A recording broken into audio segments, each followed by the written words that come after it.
মেলার মঞ্চে আজকে আমরা কথা বিতানের শিল্পীরা হাজির হয়েছি আপনাদের সামনে কিছু কবিতার কোলাজ উপস্থাপিত করব বলে। এই কোলাজ উপস্থাপিত করার আগেই আমি প্রথমে অসংখ্য ধন্যবাদ এবং শ্রদ্ধা জ্ঞাপন করছি আমাদের অত্যন্ত প্রিয় সঞ্চালিকা যিনি রয়েছেন মাননীয়া শ্রীমতী শান্তা চ্যাটার্জি মহাশয়াকে, এবং আমি অসংখ্য ধন্যবাদ জ্ঞাপন করছি জলপাইগুড়ি জোনাল লেভেল খাদি মেলার সমস্ত মেম্বার্সদের, যাদের ডাকে সাড়া দিয়ে আজকে আমি আমার এই সমস্ত খুদে শিল্পীদের নিয়ে হাজির হয়েছি শুধুমাত্র আপনাদের সামনে কিছু কবিতার কোলাজ ওদের মাধ্যমে নিবেদন করব বলে। এই মঞ্চ খুবই আমাদের কাছে স্পেশাল, এই মঞ্চ আমাদের কাছে খুবই আনন্দের, এবং সেখানে আমার ছাত্রছাত্রীরা আজকে আপনাদের সামনে দাঁড়িয়ে তাদের কবিতা উপস্থাপিত করবে, সেটা আমার কাছে অত্যন্ত আনন্দের এবং অত্যন্ত ভালো লাগার। আমরা বিভিন্ন কবির কবিতা সাজিয়েছি এই কোলাজে। এই কোলাজের মধ্য দিয়ে উঠে আসবে শিশু মনের যে যন্ত্রণাগুলো, সেই যন্ত্রণার কথা। ওদের শৈশবটা কোথাও গিয়ে যেন হারিয়ে যাচ্ছে, ওদের শৈশবের আনন্দ হাসি মজাগুলো সব হারিয়ে গিয়ে শুধুমাত্রই পড়াশুনোর মধ্যে আটকে রয়েছে। তারা আকাশ দেখতে পায় না, শৈশবের খেলাধুলো যা কিছু আমরা আমাদের ছোটবেলায় করেছি সেগুলো থেকে কিন্তু ওরা কিছুটা হলেও পড়াশুনোর চাপে আনুষঙ্গিক নাচ গান আবৃত্তি সবাই মোটামুটি সব কিছুই শেখে, কোথাও গিয়ে শৈশবটা যেন হারিয়ে চলেছে। এইরকম একটা ভাবনা নিয়েই আমাদের কবিতা কোলাজের নাম যদি পাখি হতাম।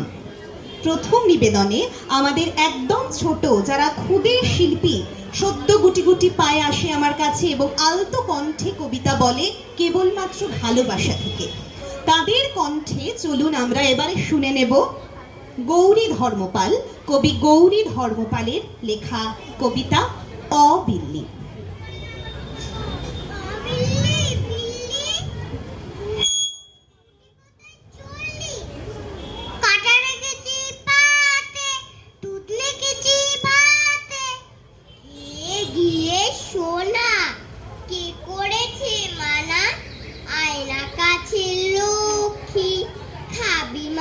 চোখকি বাবু হয়ে বসনা আসতে কাটা তৃষ্ণা অত কিসের তারা আছে কি তোর পড়া পাত্তি চাচা পোছা কলে গিয়ে আচা ওকে এটা মুখেই চললি অবিল্লি বিল্লি। আমরা শুনে নিলাম অবিল্লি কবিতা, যেটা কিনা আমাদের ছোটবেলায় আমরা এই কবিতাটা শুনেছি এবং ওদের পছন্দের কবিতা ওরা বলতে চেয়েছিল এই মঞ্চে, প্রথমেই ওরা শুনিয়ে দিল অবিল্লি।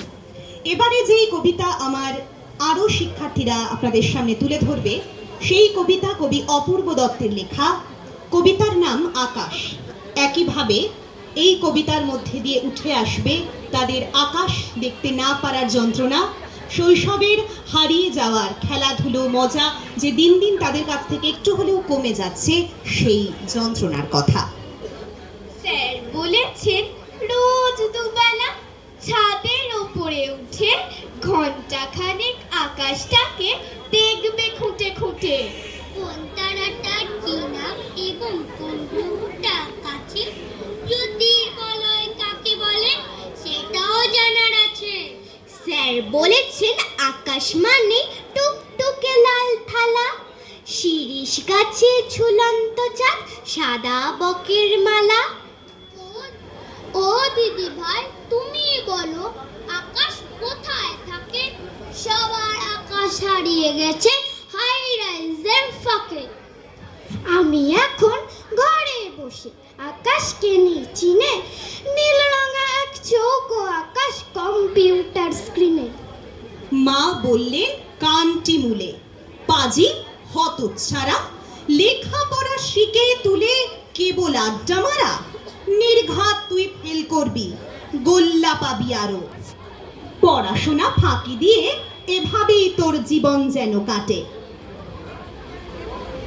আমাদের দিন কাটে সন্ধি সমাসে, কোচিন সিনেমা দেখি 6 মাসে 9 মাসে, গল্পের বইগুলো পড়ে থাকে তাকে। স্কুলে এত চাপ পড়ি কোন ফাঁকে, ইতিহাস ভূগোলে বিশাল তালিকা, গোটা দিনে দিনে পুরো বিভীষিকা। ঘর গেল পুজো হয়ে, পিঠে এত বই, আমাদের দিন কাটগুলো অকুল অথই। এর থেকে ঢের ভালো ছোট হয়ে থাকা, শুধু গুণ শুধু গান খেলা আর আঁকা।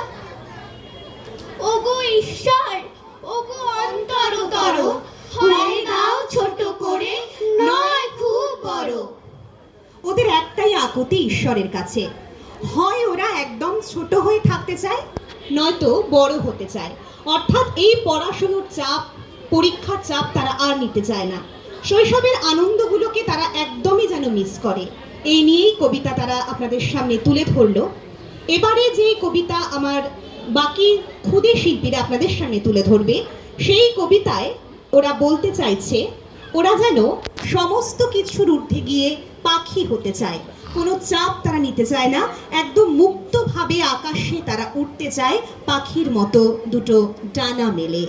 আমাদের পরবর্তী নিবেদন কবি আল মাহমুদের পাখির মতো। আম্মা বলেন পরে খোকা, আব্বা বলেন মন রে, পাঠে আমার মন বসে না কাঁঠাল চাপার গন্ধে।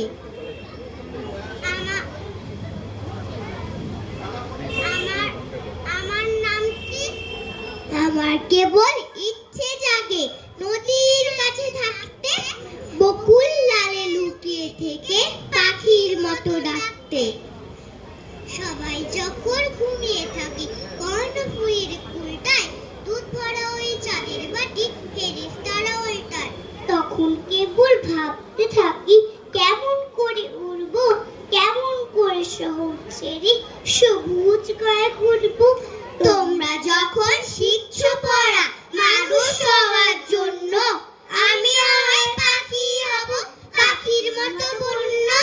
তোমরা যখন শিখছো পড়া মানুষ হওয়ার জন্য, আমি না হয় পাখি হব পাখির মতো বন্য। নমস্কার।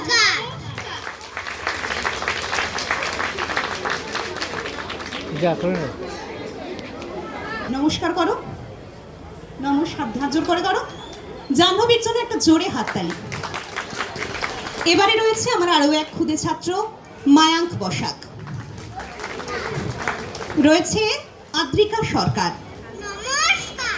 রয়েছে জাগৃতি চ্যাটার্জি। নমস্কার। এরপরে এদিক থেকে আমি একটু পরিচয় করাই, রয়েছে সৌমিক চক্রবর্তী, নমস্কার। রয়েছে শ্রীদীপ্তিয়া চক্রবর্তী, নমস্কার। রয়েছে সোমপ্রিয়া রায়, নমস্কার। আমি সুকন্যা, রয়েছে সিঞ্জিনী দত্ত, নমস্কার। রয়েছে নীলাদ্রি দাস। নমস্কার। এই নিয়েই আমাদের কথাবিতান পরিবার আবৃত্তিকে ভালোবেসে আমরা চর্চা করি। আরো দু একজন ছাত্রছাত্রী আজকে আসতে পারেনি, ওরা করতে পারলো না। আশা করি অন্য কোনো অনুষ্ঠানে তাদের দিয়ে আপনাদের সামনে কবিতার কোলাজ আমরা তুলে ধরবো। আর অসংখ্য ধন্যবাদ এবং প্রণাম জানাই শান্তাদিকে এবং আপনাদের সকলকে আমার প্রণাম। ছোটদের অনেক অনেক ভালোবাসা এবং বড়দের জন্য রইল সশ্রদ্ধ প্রণাম এবং শ্রদ্ধা। ধন্যবাদ।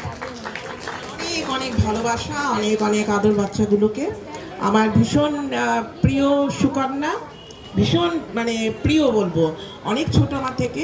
আর ওর এই গুড়ি গুড়ি তো আমি ভীষণ ভালোবাসি। তোমাদের জন্য অনেক আদর রইল সুকন্যা। এইভাবেই তুমি এগিয়ে চলো তোমার সৃজনশীল মানসিকতা নিয়ে। একদম একদম খুব ভালো লাগলো এই বাচ্চাদের নিয়ে কবিতা কোলাজ।